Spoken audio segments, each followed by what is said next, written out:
renouvelée. Merci, Monsieur le Président. Et comme d'habitude, les lois ferment le banc. Mais non sans plaisir, mes chers collègues. Avant d'examiner les amendements dont nous sommes saisis, je voulais juste vous indiquer que, compte tenu de la fin de l'état d'urgence au 1er novembre, nous allons, la loi que nous venons de voter va rentrer en application et le nouveau contrôle parlementaire. Ce contrôle parlementaire va se substituer immédiatement, donc dès le 1er novembre, à celui qui présidait, à celui qui existait sous l'état d'urgence, et sera réalisé par M. Ciotti, co-rapporteur d'application, M. Raphaël Gauvain et moi-même, et nous pourrons en débattre lors de notre prochaine réunion en commission début novembre. Donc nous allons nous prononcer maintenant sur les crédits de la mission sécurité. Donc je rappelle que seuls peuvent voter les commissaires aux lois. Nous avons d'abord un amendement de crédit qui porte sur l'état B annexé à l'article 29 du projet de loi de finances. Il s'agit de l'amendement numéro CL 46 présenté par M. Ciotti, rapporteur pour avis du programme sécurité civile. Monsieur Ciotti, vous avez la parole. Merci Madame la Présidente. Je l'ai défendu dans mon intervention tout à l'heure. Il s'agit de veiller au respect de l'engagement de l'État pris en 2016 à l'occasion de la modification de la prime de fidélité et de reconnaissance et de porter les crédits d'intervention pour les SDIS de 10 à 20 millions d'euros par an. Je vous remercie. Monsieur Matras, prendre la parole ?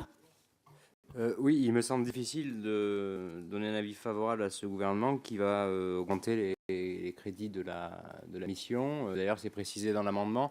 Je pense qu'il faudrait qu'on ait une négociation sur ce point avec le gouvernement, pourquoi pas sur le fond, mais que ce soit le gouvernement qui prenne l'initiative de modifier son budget. Donc, avis défavorable. Je vous remercie. Pas d'autres demandes de prise de parole. Donc, je vais mettre l'amendement CL 46 aux voix. Qui est pour ? Qui est contre ? L'amendement n'est pas adopté. Avant de mettre aux voix les crédits de la mission sécurité pour 2018, je vais demander à nos rapporteurs quel est leur avis sur ces crédits. Monsieur Ciotti. Moi, j'ai émis un avis que sur le programme sécurité civile qui était favorable. Pour le reste, je m'abstiendrai, mais à titre personnel. Très bien. Monsieur Fauvergue. Avis favorable. Très bien. Donc, je vais mettre aux voix les crédits de la mission sécurité pour 2018. Qui est pour ? Qui est contre ? Donc, la commission donne un avis favorable à l'adoption de ces crédits. Nous en venons maintenant aux amendements portant article additionnel après l'article 62 du PLF. Donc, nous sommes saisis d'un amendement numéro 56 du gouvernement, déposé en séance. Qui présente l'amendement ? Monsieur Fauvergue ? Monsieur Matras ? Au choix. Alors, Monsieur Fauvergue. Bon, juste un mot, le ministre a présenté cet amendement lors de son intervention liminaire. Il a été présenté aussi à la commission finances. J'y suis favorable. Très bien. Monsieur Ciotti ou Monsieur Matras, une prise de parole, Monsieur Ciotti ? Moi, j'y émets un avis favorable. D'accord. Donc, je mets aux voix l'amendement numéro 56 du gouvernement qui vient de recevoir un avis favorable. Qui est pour ? Qui est contre ? Donc, cet amendement est adopté. Nous sommes saisis d'un amendement numéro 4 de Monsieur Ciotti, rapporteur pour avis du programme sécurité civile. Merci Madame la Présidente. Cet amendement vise à aborder le sujet du paiement par les services départementaux d'incendie et de secours des péages autoroutiers sur les sections concédées. Il y a aujourd'hui un principe qui est établi, c'est celui de la gratuité pour les interventions effectuées sur le réseau concédé, donc sur les autoroutes. Ce n'est pas le cas pour les passages sur ces mêmes sections et sur ces mêmes autoroutes de la part des services départementaux et d'incendie dans le cadre de leur mission opérationnelle, c'est-à-dire lorsqu'ils vont porter secours et qu'ils utilisent pour cela des sections autoroutières ou lorsqu'ils ont à intervenir sur un incendie. Donc ce principe du paiement de la part des sociétés concessionnaires qui sont aujourd'hui privées me paraît contraire à la mission de service public qui est celle de la mission conduite par les services départementaux et d'incendie. Et il y a une portée symbolique devant le fait que l'on pourrait imposer aujourd'hui à ces sociétés concessionnaires la gratuité de l'intervention des moyens de secours, en l'occurrence les services départementaux d'incendie et de secours, mais le principe pourrait être d'ailleurs très largement élargi à d'autres services de secours, je pense particulièrement au SAMU ou à d'autres moyens de secours. Voilà, Madame la Présidente, l'objet de cet amendement. Je vous remercie, Monsieur Ciotti. Monsieur Matras, vous souhaitez la parole? Oui, tout à fait. Nous en parlions tout à l'heure. Peut-être reposer exactement le fonctionnement aujourd'hui. Quand il y a une intervention sur le réseau autoroutier, en effet, le cadre légal prévoit la gratuité des secours pour les services d'intervention.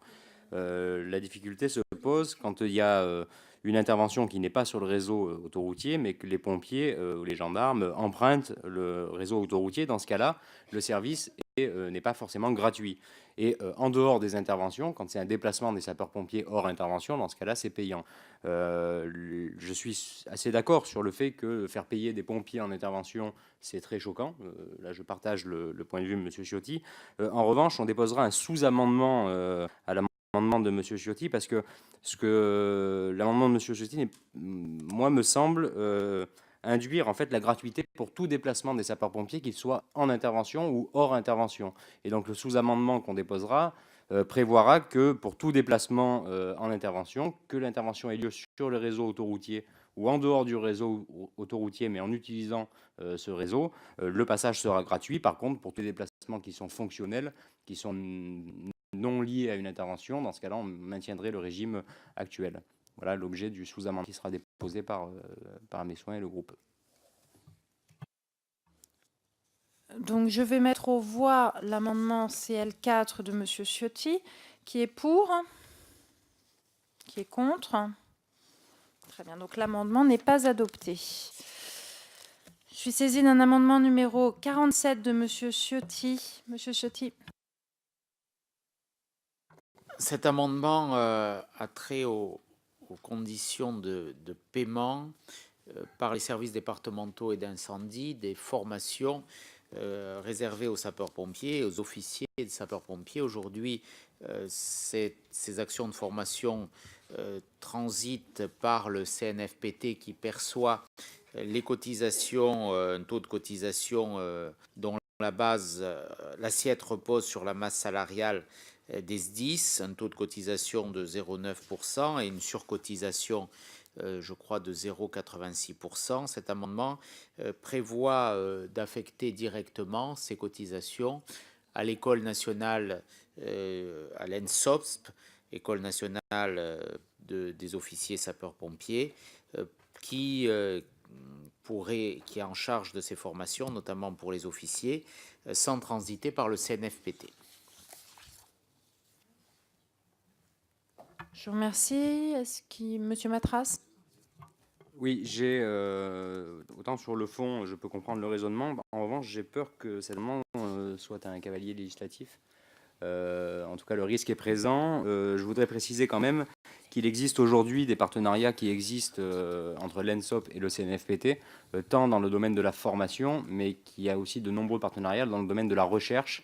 Et je n'ai pas, à la lecture de l'amendement, les répercussions sur l'aspect recherche qui est mené à l'ENSOP en lien avec le CNFPT, si jamais on adopte cet amendement. Donc avis défavorable pour ces deux raisons-là. Le doute sur le cavalier et l'aspect recherche aussi mené par l'École nationale des officiers.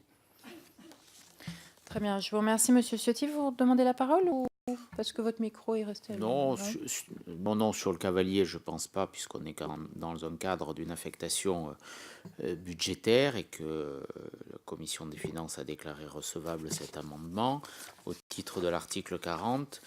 Voilà, on est vraiment dans un sujet où il y a un gain potentiel pour les SDIS, puisque la cotisation qui est versée par les SDIS est de 16,6 millions d'euros. Il y a un prélèvement sur des coûts de fonctionnement, sur l'affectation de personnel affecté à cette mission par le CNFPT qui fait qu'à la sortie, il n'y a plus que 13,4 millions d'euros qui est reversé à l'ENSOPS.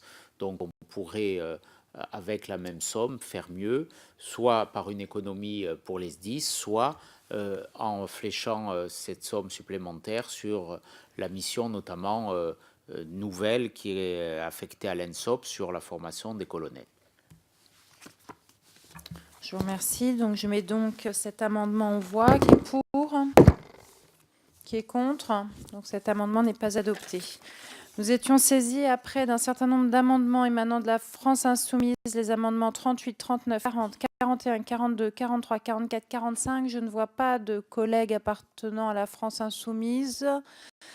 Donc, ils ne seront pas défendus. Donc, nous avons terminé la séance de ce soir.